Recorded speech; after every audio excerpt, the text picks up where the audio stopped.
All right, y'all, so I've been getting a lot of questions on how I thread my needles. Excuse my nails, I need them done, so don't talk crap. So here is my needles here.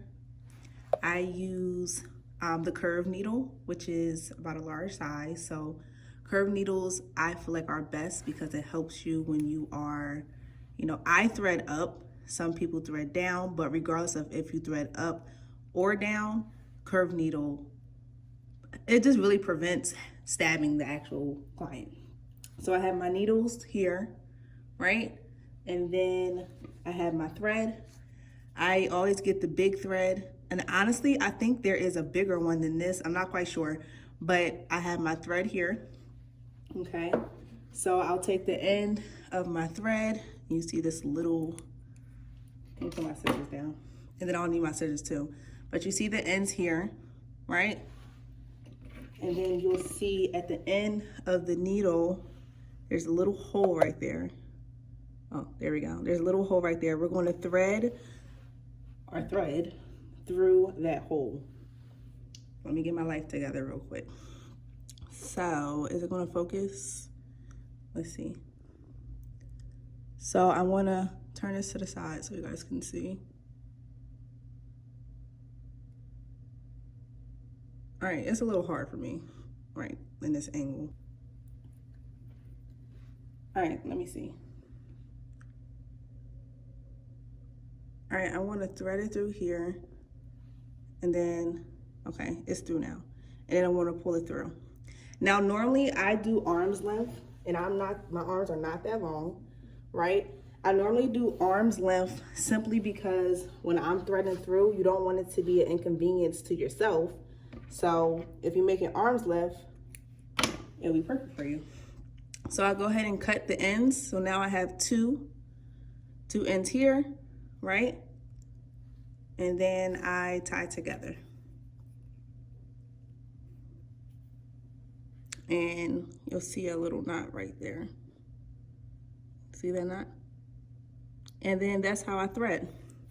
And then once I'm done, I just stab my girl right in her face.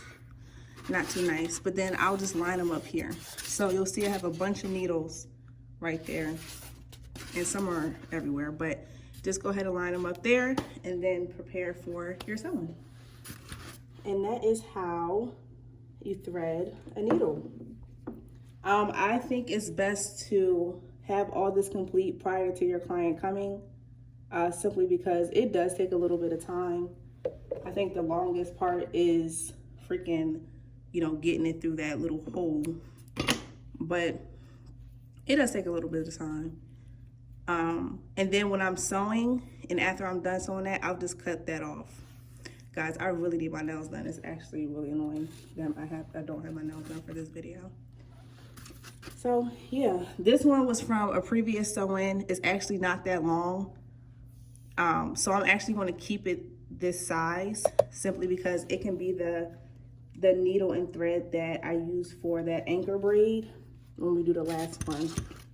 So you're just going to continue to do that.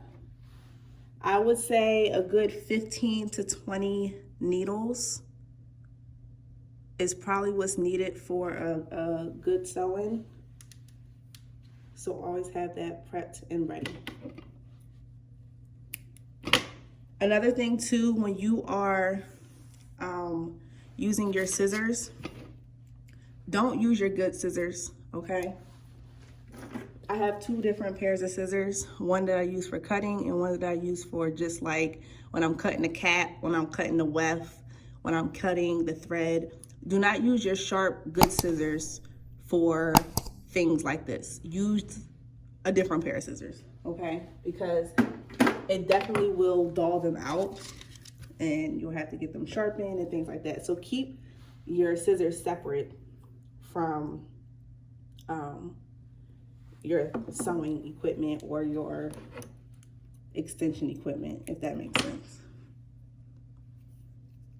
Okay, so I hope you guys enjoyed this video. I hope you guys learned from the video. Just keep lining them up and then you'll be ready for your sewing. Bye guys.